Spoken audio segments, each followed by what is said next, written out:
این اسباب رسمانرسی چالاک نام داشته تاریخ زیاده از 300 ساله دارد. بعضی با نظر و از بیبی کلانش میراث مانده است. در گذشته دور با چنین واسطه از پخته کنجیده شده زنان رشته تیار نموده متاهای گوناگون پختگی کرباس و گله میبافتند.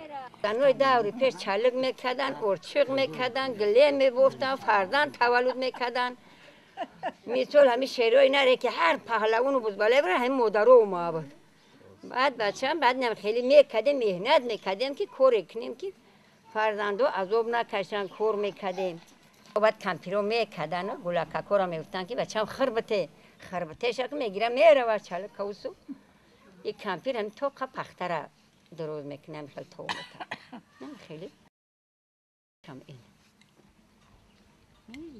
همین دهه دای نمی رحمت به همین مادرها که در این همین دهه ایمون خیلی مسئولیت دارن در هر جون تا جمع اومد میکنن میشینن پخته میشپن پش میکنن و چالک و ارچق میریسن و همین کارو را تو خودی ایبین ما بیره نکردیم کارو میگیره.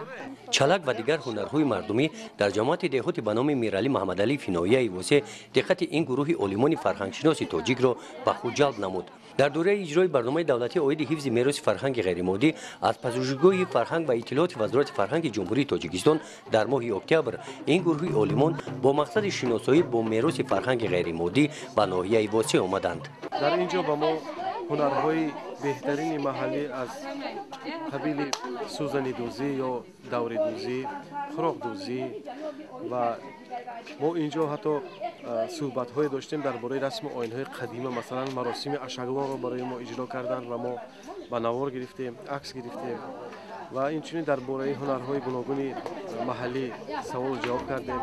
مقصد از آمدن ما آموختن وضع امروزه فرهنگی غیر مادی خلق تاجیک می باشد.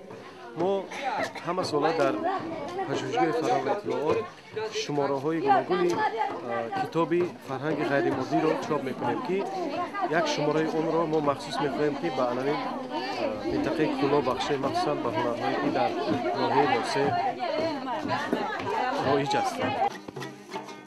در جماعت دهاتی به نام میرعلی محمد علیف این زنان عرف و عنعنه‌های از نیاگانمون مانده را ادامه میدهند. عالمان شاهد آن گردیدند که در دوره صاحب استقلالی تاجیکستان با دستگیری دولت و حکومت در محلها ساکنان به میراث فرهنگ غیر مادی توجه کلان پیدا کردند. طعام‌های گوناگون ملی، آش بریده، حلوا، شیربرنج و کدوبشیر تیار می‌نمایند. این زنان با همین هنرهایشان در کتاب میراث فرهنگ غیر مادی تاجیکان داخل می‌گردند. سفر کاری عالمان فرهنگشناسی تاجیک در دیگر محله‌های ناحیه واسه ادامه می‌یابد.